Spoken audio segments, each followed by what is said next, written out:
Summer season के start होते ही गुलाब का जो प्लांट है वो थोड़े से स्ट्रेस में आ जाता है और इसीलिए बहुत ज़रूरी बन जाता है कि इस सीज़न में हम थोड़ा सा एक्स्ट्रा ख्याल रखें इसका। तो आज की इस वीडियो में मैं आपसे बात करूंगी कि कौन से टिप्स हैं जो हमें फॉलो करने हैं इस सीज़न में, कौन सा फर्टिलाइज़र हमें यूज़ करना है इस प्लांट के लिए। तो वीडियो थोड़ा सा लंबा हो सकता है लेकिन कंप्लीट इन्फॉर्मेशन के लिए एंड तक ज़रूर देखिएगा। हेलो नमस्ते, welcome back to my channel my little green house. तो बात शुरू करते हैं सबसे पहले पॉइंट से, जो कि है सनलाइट। जैसे ही गर्मियों का सीज़न शुरू होता है ना, तो हमें इस प्लांट को ज़्यादा तेज़ धूप से बचाना है और इसलिए बहुत ही ज़रूरी है कि हम इसकी जो पोजीशन है ना वो थोड़ी सी चेंज कर दें। जिस भी जगह पे सुबह और शाम की धूप आती हो, हमें ऐसी जगह पे इसको रख देना है जो दोपहर की धूप है और जो पूरे दिन की जो तेज़ वाली धूप है ना, उससे हमें बचा के रखना है इस प्लांट को। लेकिन अगर आपके प्लांट टेरेस पे रखे हैं या फिर बालकनी में हैं जहाँ पे आप पोजीशन नहीं चेंज कर सकते हैं और पूरे दिन की धूप आती ही आती है, तो उस केस में आप ग्रीन नेट का यूज़ कर सकते हैं। ग्रीन नेट एक तरह से पार्शियल शेड देता है प्लांट्स को, मतलब जितनी ज़रूरत होती है ना धूप की उतनी उनको मिलती रहती है और जो तेज़ और इंटेंस वाली धूप होती है ना उससे बचा के रखता है। आपने नॉर्मली देखा होगा कि नर्सरीज़ या फिर जो टेरेस गार्डन्स होते हैं ना, वहाँ पे ये ग्रीन नेट का बहुत ज़्यादा यूज़ होता है और उससे जो प्लांट है ना उनकी जो ग्रोथ है और जो उनकी हेल्थ है वो बनी रहती है गर्मियों के सीज़न में खासकर। तो इस सीज़न में ये बहुत ही ज़रूरी है कि प्लांट्स को शेड में रखें, या फिर शेड नहीं है तो ग्रीन नेट का यूज़ ज़रूर करें, क्योंकि अगर ऐसा नहीं होगा ना तो प्लांट में फ्लावरिंग कम हो जाएगी और अगर फ्लावरिंग होगी भी ना तो जो फ्लावर का साइज़ है वो काफ़ी कम हो जाएगा। तो ये एक बहुत ज़रूरी फैक्टर है गर्मियों की शुरुआत में कि आप प्लांट को ना बहुत इंटेंस जो सनलाइट है उससे बचा के रखें। तो अब बात कर लेते हैं दूसरे पॉइंट के बारे में, जो कि रिलेटेड है प्लांट की न्यूट्रिशन से। जैसे सीज़न चेंज होता है ना, तो हमारी भी फूड की रिक्वायरमेंट है वो थोड़ी चेंज हो जाती है। गर्मियों के सीज़न में खासकर हमें थोड़ा लाइट खाना पसंद आता है, तो सेम वही चीज़ प्लांट्स के साथ भी होती है। तो हम थोड़ा लाइट फर्टिलाइज़र देंगे अपने रोज़ के प्लांट्स को। तो आप सामने देख सकते हैं कि मैंने थोड़ी सी केले के छिलके लिए हैं, थोड़ी अनियन पील्स भी ली हैं, साथ में थोड़ी सी एग की शेल्स भी हैं। अच्छा, ये जो फर्टिलाइज़र मैं आपको बता रही हूँ ना, ये आप दो तरीके से अपने प्लांट के ऊपर यूज़ कर सकते हैं। आप चाहें तो इसका पाउडर बना के रख सकते हैं और अपने प्लांट में डाल सकते हैं, या फिर आप इसका लिक्विड फर्टिलाइज़र बना के प्लांट को दे सकते हैं। मैं यहाँ पे लिक्विड फर्टिलाइज़र इसलिए बना रही हूँ क्योंकि जो केले के छिलके हैं ना वो बिल्कुल ड्राई नहीं है, वो थोड़े से गीले हैं, उनमें थोड़ा सा मॉइस्चर है, इस वजह से मैं लिक्विड वाला फर्टिलाइज़र बना रही हूँ। अगर आपके पास जो केले के छिलके हैं वो बिल्कुल ड्राई हैं, वो आपने धूप में अच्छे से सुखा लिए हैं, तो आप इन तीनों चीज़ों को यूज़ करके एक पाउडर बना के रख सकते हैं और वो पाउडर आप 1 चम्मच अपने रोज़ के प्लांट में डाल सकते हैं।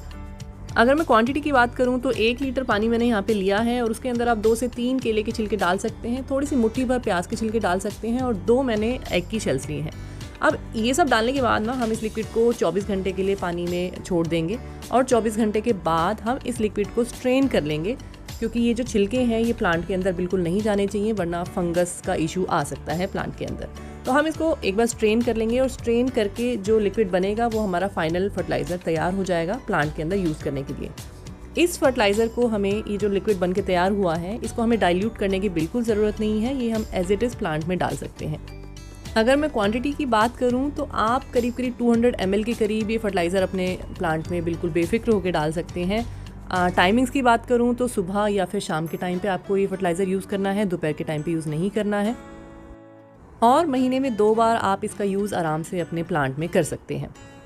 यहाँ पे मैं एक और चीज़ ऐड करना चाहूँगी कि गर्मियों के दिनों में ना आप जो सिंथेटिक फर्टिलाइज़र होते हैं, जैसे कि केमिकल वाले फर्टिलाइज़र जो आपको मिलते हैं नर्सरीज़ में, वो आप अवॉइड करें, जैसे कि यूरिया और जितने भी फर्टिलाइज़र होते हैं, क्योंकि वो ऑलरेडी बहुत गर्म होते हैं और एनवायरनमेंट में पहले ही गर्मी काफ़ी ज़्यादा है, तो वो आपके प्लांट को हार्म कर सकते हैं। तो इसलिए आप होममेड फर्टिलाइज़र ही बनाएं, और गर्मियों के सीज़न में तो खासकर आप कोई भी गर्म टाइप का फर्टिलाइज़र ना अपने प्लांट को बिल्कुल ना दें, वरना आपका जो प्लांट है वो ख़राब हो सकता है, झुलस सकता है या फिर मर भी सकता है। तो चलिए अब बात कर लेते हैं तीसरे पॉइंट के बारे में, जो कि रिलेटेड है प्रूनिंग से। देखिए, जैसे ही गर्मियाँ आती है ना, तो प्लांट के अंदर वैसे ही थोड़ी न्यूट्रिशन की भी कमी रहती है, वो थोड़े स्ट्रेस में भी होता है। तो इस पॉइंट पे हमें इस चीज़ का बहुत अच्छे से ख्याल रखना है कि जो भी प्लांट में फ्लावर आपके डेड हो जाते हैं ना, वो आपको टाइम टू टाइम काट देने हैं।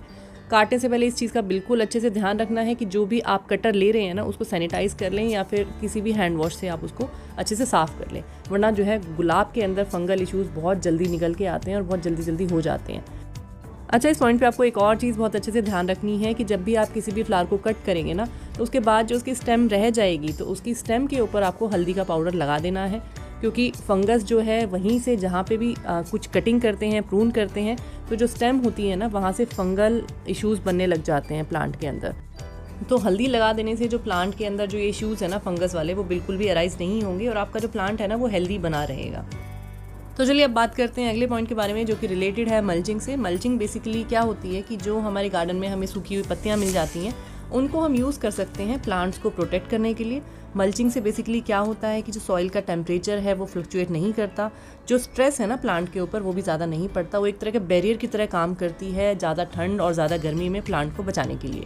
तो आप अगर नया प्लांट लगा रहे हैं पॉट में या फिर पुराने ही किसी प्लांट को रीपॉट कर रहे हैं, तो एक लेयर आप उस पत्तियों की ना नीचे बिछा दें और उसके बाद जैसे कि आप यूजुअली प्लांट लगाते हैं वैसे आप अपना प्लांट को लगा सकते हैं।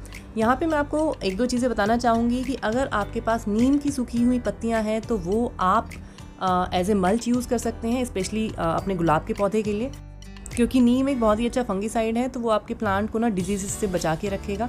और यही मल्च जो है ना, ये आप अगर ऑलरेडी आपका प्लांट लगा हुआ है तो उसके ऊपर की लेयर पे आप ये पत्तियाँ यूज़ कर सकते हैं, तो वो भी गर्मियों के सीज़न में आपके प्लांट को ना गर्मी से बचाने का काम करेगा। तो चलिए अब आगे बढ़ते हैं अपने नेक्स्ट पॉइंट की तरफ, जो कि है कोकोपीट। देखिए गर्मियों में सॉइल जो है ना वो बहुत सूख जाती है, ड्राई हो जाती है, चाहे हम उसमें पानी भी डालते रहते हैं ना, फिर भी गर्मी इतनी ज़्यादा होती है कि जो सॉइल है उसमें मॉइस्चर ख़त्म हो जाता है। और मॉइस्चर ख़त्म होने की वजह से जो प्लांट को जो रिक्वायरमेंट रहती है पानी की वो नहीं पूरी होती और प्लांट की जो हेल्थ है ना वो कहीं ना कहीं इफेक्ट होती है। तो इसका एक बहुत अच्छा सॉल्यूशन ये है कि हम कोकोपीट का यूज़ करें अपने जो प्लांट की सॉइल में। इससे मिट्टी के अंदर मॉइस्चर का लेवल बना रहेगा और जो प्लांट है ना, जो उसको हाइड्रेशन चाहिए होती है वो उसको मिलती रहेगी। तो समर सीज़न में ये बहुत ज़रूरी है कि जो प्लांट की सॉइल है उसके अंदर कोकोपीट मिली हुई हो। अगर मैं क्वांटिटी की बात करूँ तो जो सॉइल आपने लिया है उसका 30% आप उसमें कोकोपीट मिक्स कर सकते हैं। अगर आप ऑलरेडी आपके प्लांट लगे हुए हैं तो आप क्या कर सकते हैं कि उसमें से थोड़ी सी मिट्टी निकाल सकते हैं ऊपर की लेयर, और फिर आप कोकोपीट उसमें डाल सकते हैं और फिर अच्छे से उसको मिक्स कर दीजिए और एज़ यूजुअल आप उसको पानी देंगे तो आपका जो प्लांट है ना उसमें मॉइस्चर का लेवल बना रहेगा। अगर आप नया प्लांट लगा रहे हैं तो भी आप नए प्लांट के अंदर जो मिट्टी तैयार करेंगे उसमें आप कोकोपीट की अच्छी सी क्वांटिटी मिक्स कर लीजिए और उसके बाद एज़ यूजुअल जैसे लगाते हैं आप लगा लीजिए। तो कोकोपीट का एक बहुत ही बड़ा रोल है गर्मियों के सीज़न में आपके प्लांट को एक्सट्रीम हीट से बचाने के लिए, तो आप इसका यूज़ अपने प्लांट में ज़रूर करें। तो अब बात कर लेते हैं अगले पॉइंट के बारे में, जो कि रिलेटेड है प्लांट की वाटरिंग नीड से। समर सीज़न में पानी देने के साथ साथ ना एक और चीज़ हमें करनी है अपने रोज़ प्लांट के ऊपर, वो है पानी का स्प्रे। आपने देखा होगा कि नर्सरीज़ में ज़्यादातर वो पानी का स्प्रे ज़रूर करते हैं दिन में एक बार अपने प्लांट्स के ऊपर। इससे फ़ायदा क्या है कि प्लांट के अंदर ना लीव्स डायरेक्टली पानी को एब्जॉर्ब कर लेती हैं और जो एक फ्रेशनेस है प्लांट के अंदर, जो उसकी रिक्वायरमेंट है पानी की, वो पूरी हो जाती है एकदम से। जब हम पानी डालते हैं सॉइल में तो रूट सिस्टम में जाता है और फिर प्लांट के अंदर आता है और फिर लीव्स के अंदर आता है। तो थोड़ा सा टाइम टेकिंग प्रोसेस है और गर्मियों में ना वो प्रोसेस होने में काफ़ी टाइम लग जाता है या फिर कई बार अच्छे से हो भी नहीं पाता। तो अगर दिन में एक बार आप ये स्प्रे कर देंगे ना अपने गुलाब के प्लांट के ऊपर, तो प्लांट की जो फ्रेशनेस है वो बनी रहेगी और प्लांट आपका बिल्कुल मुरझाएगा नहीं। तो ये कुछ छोटी छोटी चीज़ें हैं, अगर आप इनको फॉलो करेंगे ना तो आपकी जो प्लांट की ग्रोथ है वो बनी रहेगी, होती रहेगी और साथ में फ्लावरिंग भी होती रहेगी। हालांकि इस लेवल पे फ्लावरिंग नहीं हो सकती जितने की विंटर में होती है, लेकिन स्टिल आपका जो प्लांट है ना बहुत अच्छे से ग्रो करता रहेगा।